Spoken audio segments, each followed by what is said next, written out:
Hello, everyone, and welcome to my General Hospital YouTube channel. Hope everyone is having a wonderful day. Before we begin, please hit the subscribers button and give this video a thumbs up. In Laura's office, Laura thanked Alexis for stopping by and cut to the chase by asking about the composition in the radar that exposed Laura's sweats to help Heather. Laura had a hard time believing that Alexis had had anything to do with it. "But it's your paper," Laura said. Alexis revealed that the malefactor had been Adrian DeWitt and his inextinguishable appetite for clickbait captions. Laura refocused out that the information about Laura's request for Heather's court records had been blurted. Alexis conceded it sounded likely, but she was an establishment religionist in the first correction and freedom of the press. Laura recalled that Alexis had not been suitable to give Laura an answer about a possible pathway to renew Heather's case without reviewing the court lines. She recaptured a brochure from her office and handed Heather's court train to Alexis. Surprised, Alexis opened the train and looked the facts over. Alexis conceded that there were implicit grounds for an appeal. Please, Laura clarified that she had no desire to excuse Heather's crimes because Heather should be penalized. But if she wasn't in control of her conduct at the time, Laura said, Alexis refocused out that Heather had contended shamefaced and a judge had doomed Heather. Still, the medalist's opinion might change effects. Yes, exactly. So nothing new that her crimes were being told by, or maybe indeed created by, the cobalt poisoning, Laura explained. Laura believed that Alexis could argue it had been fully out of Heather's control, but Alexis explained that Laura would have to find another attorney because Alexis could not exercise law.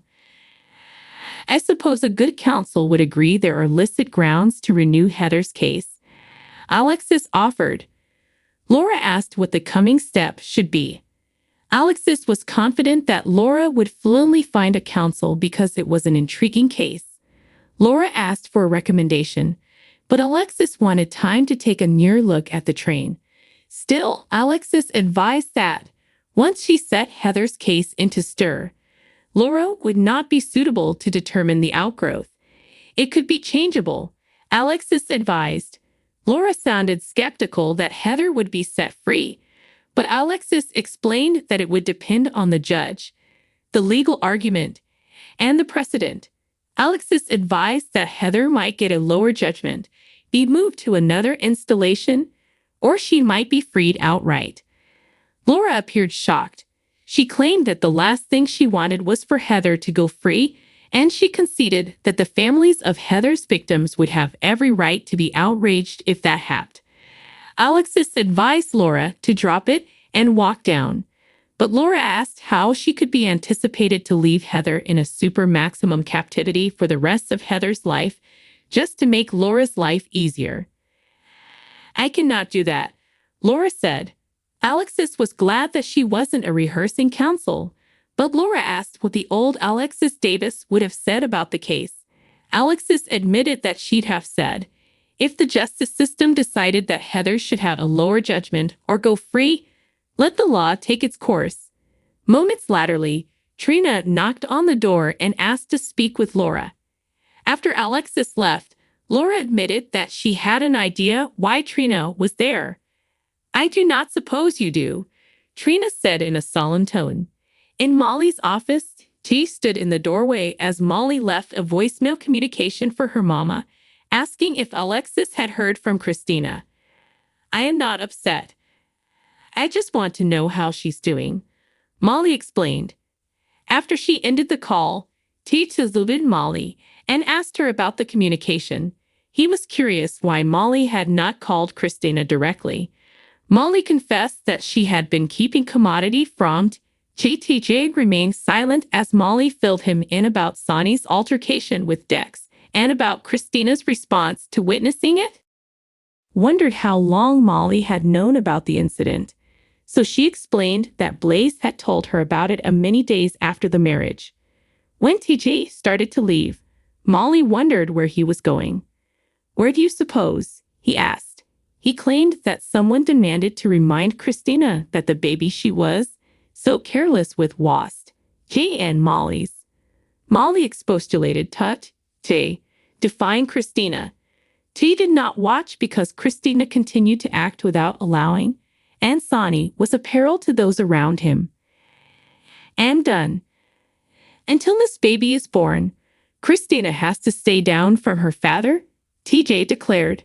Molly reminded him that he risked putting her family on the protective, which would push Christina to shut them out fully. Jade argued that he and Molly were the baby's parents, but Molly reminded him that Christina was the egg patron, which meant that Christina was the baby's legal parent until Christina inked the relinquishment papers. Furious, Jade claimed that they wouldn't be in that position if they had hired a surrogate rather than using Christina. FX got hotted when TJ criticized Molly for pushing him to agree to Christina being their surrogate.